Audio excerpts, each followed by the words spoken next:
इन्हीं चीजों को पढ़कर मिसयूज किया जाता है। इन्हीं चीजों को पढ़कर इस्लामिक कट्टरपंथ पैदा होता है।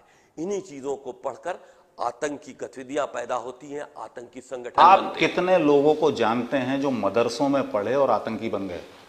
अरे साहब, आप अब बताइए। वो बहुत लंबी लिस्ट है। आप अल्लाह को मानते हैं, दीन को मानते हैं, कुरान को भी मानते हैं, कुरान को भी मानते हैं, बिल्कुल शिया मानते अकीदे हैं, को भी मानते हैं, बिल्कुल मानते अब हैं। आप मेरी एक बात सुनाए, आप बताइए। एक आयत है जिसमें अल्लाह ताला फरमा रहा है कि तुम इस जैसा कोई कलाम ले आओ, तुम नहीं ला सकते। नहीं ला सकते। ठीक है, तो आपको लगता है कि फर्जी आयतें कोई बना देगा कुरान जैसी? आप मेरे जवाब से मुतमईन नहीं हैं, हम आपको मुतमईन कर नहीं सकते, क्योंकि आप वही बात कर रहे हैं जो आम मुसलमान करता है। अगर आप थोड़ा सा इससे हट के बात करें तो शायद आपके बात समझ में आए। जब आपके अंदर दिल में वो इस्लामिक जज्बा बरकरार रहेगा, निकाल फेंक दिए थोड़ा सा इस्लामिक जज्बा, फिर हमसे बात कीजिए, तब शायद कुछ समझ में आए। आप मुझे जो उलमा हजरात हैं उनसे थोड़ा सा फ्रस्ट्रेटेड लग रहे हैं। ना, आपकी गलतफहमी है, ये गलतफहमी है। मां गुस्सा उन लोगों से है, जंग उन लोगों से जो बेगुनाहों का कत्ल कर देते, ये कह करके ये मुसलमान नहीं है। हमारी लड़ाई ऐसा कौन करता है? तमाम जगहों पर। क्या बात करें आप, आगा इतने भोले बन गए तो फिर आप मीडिया में कैसे? सीरिया में क्या हुआ जनाब? कितने क्रिश्चियंस को पकड़ के उनकी आंखों में पट्टी बांधकर अल्लाह अकबर करके गला काट दिया। कमाल करते हो, अल्लाह अकबर, अल्लाह का सबसे बड़ा नाम, अल्लाह सबसे अकबर है, इतना बड़ा नाम लेकर गर्दन इंसान की काट रहे हो, शर्म नहीं आती अल्लाह अकबर कहते हुए? कमाल की बात है। आप मतलब इंसान इतना, मुसलमान इतना बेगैरत हो सकता है कि अल्लाह का नाम लेकर इंसान को कत्ल कर रहा है? तो आपको ये कैसे पता कि वो कुरान की ये आयतें पढ़ के कत्ल कर रहा है? अल्लाह अकबर का मतलब बताइए। हिंदुस्तान में हिंदुस्तान का बताइए। हिंदुस्तान में मदरसे इतने चल रहे हैं, भाई यहाँ साहब, के कितने मदरसों में बंगाल में रेड पड़ी, बम बनाने की फैक्ट्री पकड़ी गई। आप जरा नेट पे जाइए और सर्च कीजिए कौन सा बंगाल का मुर्शिदाबाद का मदरसा था। क्या मदरसे के अंदर किताब की जगह बम बनाना सिखाओगे? वो टीचर बांग्लादेशी था, शायद क्या अजहर नाम था, पूरा इस वक्त याद नहीं। केरल के अंदर मदरसे में रेड पड़ी, असलहे बरामद हुए। उत्तर प्रदेश में मदरसे में रेड पड़ी, असलहे, किताबों की जगह असलहे बरामद हो रहे हैं और आप कह रहे हो कि इस्लामिक तालीम दे रहे। ये तुम्हारा इस्लाम है कि अब मदरसे जहां इस्लामिक तालीम दी जाए वहां बम बनाने की तालीम दोगे?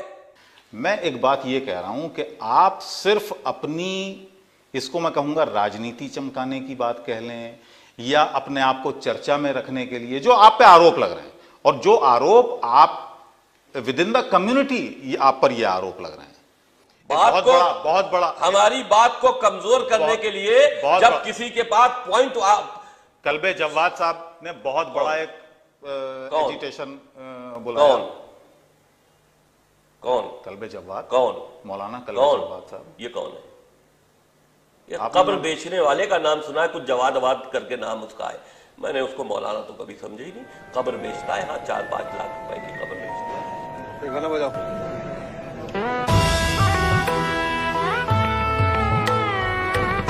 लोग कह रहे हैं कि सस्ती पब्लिसिटी के लिए, अपने आप को बचाने के लिए वसीम रिजवी इस तरह के बयान जारी कर रहे हैं, लेकिन इस बार हद हो गई, ज्यादा हो गया मामला। हद उस वक्त नहीं हुई थी जब अबू बकर बगदादी कत्ल आम कर रहा था। हद उस वक्त नहीं हुई थी जब मुल्ला उमर आतंकवाद फैला रहा था। हद उस वक्त नहीं हुई थी जब लादेन दुनिया को हिला रहा था। हमने सुप्रीम कोर्ट में अगर एक लीगल वे में याचिका दायर कर दी तो हद हो गई।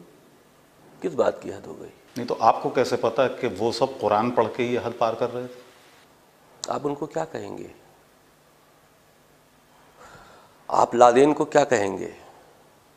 आप मुल्ला उमर को क्या कहेंगे? अबू बकर बगदादी जिसने अपने को खलीफा डिक्लेयर किया था उसको आप क्या कहेंगे? खलीफा डिक्लेयर करने का मतलब यही है कि वो इस्लाम का खलीफा है। वो अपने को इस्लामिक खलीफा मानता था। उसने ऐलान किया था किस मुसलमान ने उसका बाइकाट किया? पूरी दुनिया में मुसलमान सिर्फ असलहा क्यों उठाए हुए हैं? पूरी दुनिया में क्यों? क्यों?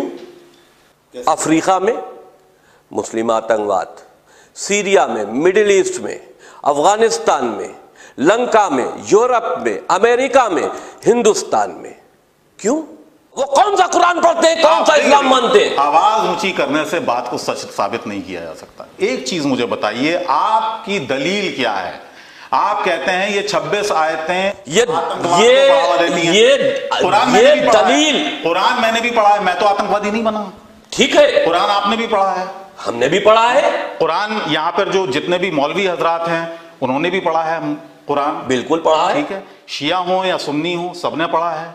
जो मिसयूज करता है, सुनिए, अब आपने बात कह ली, कंप्लीट कर ली, मुझे जवाब देने दीजिए। यहां पर कुरान की आयतों के मिसयूज की बात हो रही है। जिन आयतों की आज कुरान के अंदर तालीम पाकर आप एक वैशी दरिंदे बन रहे हैं और उसको आप इस्लाम कह रहे हैं। आप ये कहिए ना मिसयूज मत करो, आप कह रहे हैं हटा लो। हटा लो का मतलब ये है कि अगर मौजूद रहेगा तो मिसयूज करता रहेगा। आप ठेकेदार हैं, हम रोकेंगे, आप रोकेंगे, कौन रोकेगा? आज तक इस्लामिक आतंकवाद को किसने रोक दिया?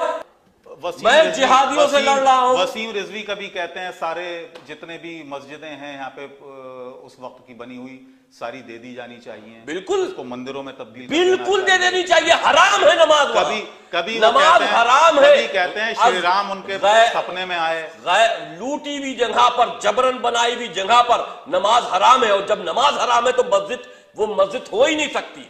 आप अयोध्या की बात ना कीजिए, मैं 11 मस्जिदों की बात कर रहा हूं। इन 11 मस्जिदों में नमाज जो पढ़ी जा रही है वो इबादत के लायक नहीं है, वो हराम है, क्योंकि वो गस्बी जगह पर, लूटी हुई जगह पर, जबरन बनाई हुई जगह पर मस्जिदें तामीर की गई हैं, इसलिए वो हराम है।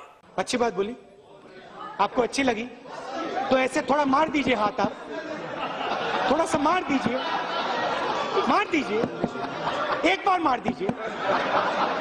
क्यों कष्ट हो रहा है आपको? अगर अच्छी लगी मार दीजिए।